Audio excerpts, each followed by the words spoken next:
The Antichrist. You get me in a vendetta kind of mood. You tell the angels in heaven you never seen evil so singularly personified as you did in the face of the man who killed you. My name is Vincent Cocotti. I work as consul for Mr. Blue Boyle. This scene right here between Christopher Walken and Dennis Hopper in True Romance is proof of how much power you can draw from just two characters, a single room, and masterful writing. For those who don't know, True Romance was actually written by Quentin Tarantino. It's directed by Tony Scott, but the writing is so distinctly Tarantino that it feels like something lifted straight from one of his own films. The scene I'm talking about is famously known as the eggplant or Sicilian scene. It sits at the heart of the film's story, a tense, razor-sharp exchange between Walken's menacing Vincent Cocotti and Hopper's defiant Clifford Worley. It only runs for about 11 minutes, yet it's a complete masterclass in cinematic storytelling, using character dynamics, dialogue, framing, sound, all to craft one of the most unforgettable confrontations in film history. In this video, I'm breaking down this scene and exploring why it stands as a genuine masterpiece. If you've forgotten or haven't seen the movie, here's the setup. Leading up to this famous scene, Clarence Worley has stolen a suitcase full of cocaine from his new wife Alabama's pimp, Drexel. Hoping to start fresh, the couple plans to sell the drugs in Los Angeles, but things spiral fast.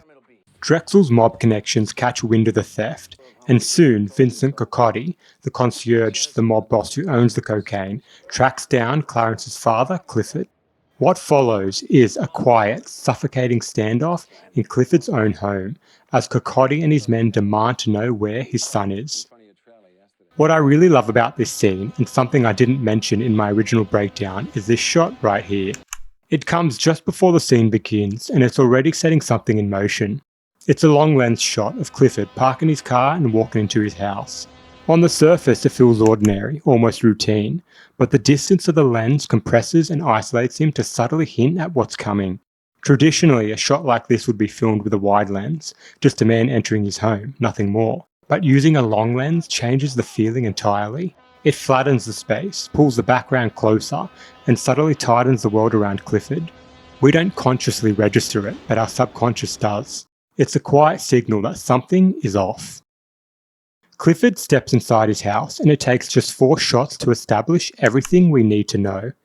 He enters through the door, cut to a gun being raised, cut again to a punch that drops him, smash cut to Cocotti taking a drag from his cigarette. In less than 5 seconds, the scene shifts from chaos to calm. The rapid cutting jolts us into a state of alertness, forcing our senses to catch up. Then, just as quickly, the scene slows right down to Cocotti sitting opposite Clifford and beginning their exchange. That contrast, that sudden violence followed by stillness, locks us into the tension before a single word is even spoken. Now, the first thing that stands out when watching this scene is the lighting.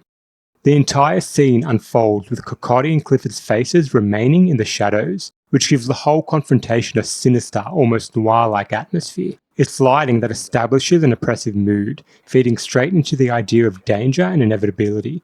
Both men are hiding something. For Cocotti, it's how lethal his intent can become, and for Clifford, it's the fact that he knows where his son is. And it's this high contrast lighting that creates the perfect atmosphere for this psychological chess match about to unfold. Now, Christopher Walken's portrayal of Cocotti is the perfect example of understated menace. He plays the character not as a crazed brute, but as a calm, almost gentlemanly figure, which makes the exchange all the more terrifying. This engagement is purely business for him, and Walken shows that in every measured word and polite gesture. Even after punching Clifford, he hands him a handkerchief to wipe the blood, as if apologising for the mess. It's this unexpected civility that creates the jarring contrast between his refined exterior and his violent nature. Now, it might seem obvious, but the tight framing and coverage throughout this scene play a crucial role in amplifying its intensity and emotional weight. Most of the scene we remain tight on our characters, which keeps the audience locked into their expressions. We get to see the subtleties of their faces, which is crucial for a scene where one man is lying and the other is trying to catch that lie, which feeds directly into the scene's plain staging. 2 men in chairs opposite each other. It allows the power dynamics to be established without obvious grand gestures. Clifford is seated and surrounded, figuratively and literally in the spotlight. trapped with only his voice as a weapon. Meanwhile, Cocotti stands and sits when he wants, asserting his control and dominance. It's simple blocking, but it keeps the tension tight. So Cocotti is here for one reason, to find out where Clifford's son is so he can recover the stolen drugs. Clifford lies twice about his son's whereabouts, and both times it costs him. The first lie earns him a punch to the nose, the second a knife across the hand. Each act of violence hits like punctuation. But rather than breaking Clifford, it reveals his resolve. He's an old man, outnumbered and bleeding, yet he refuses to give up his son. Cocotti tells Clifford how he can always spot a liar by their pantomimes, the small, involuntary gestures people make when they're not telling the truth. He emphasizes how good he is at reading them, making it clear to Clifford that he knows he is lying.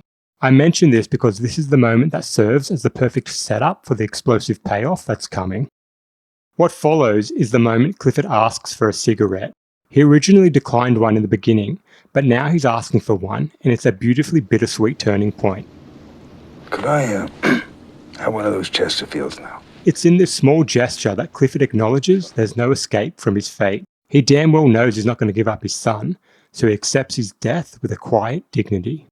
I'll quickly add that this moment is a testament to Dennis Hopper's magnificence as an actor. In this brief instant, he conveys so much. His quiet acceptance of his fate, the realization that there's no escape, and yet the resolve to go down swinging. It's a powerful mix of resignation and defiance, all captured in just one subtle expression. I also want to highlight the subtle brilliance in the way Clifford asks for a cigarette, then a match, only to pull out his own lighter. You got a match? Oh, wait, no, don't bother, I got one. It feels so authentic, which completely grounds the scene, making it feel incredibly real. It's just a simple reflection of everyday life. Now, as soon as he asks for the cigarette, Delibes, the flower duet from the opera Lakme, begins playing. Could I have one of those Chesterfields now? Sure.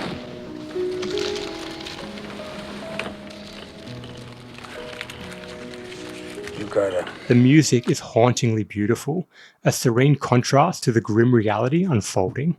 And here we go. Clifford begins to insult Cocotti's lineage, setting off the verbal bomb that will seal his fate.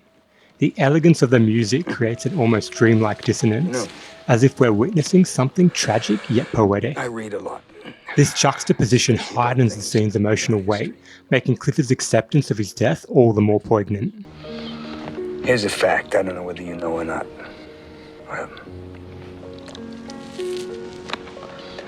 Sicilians were spawned by niggers.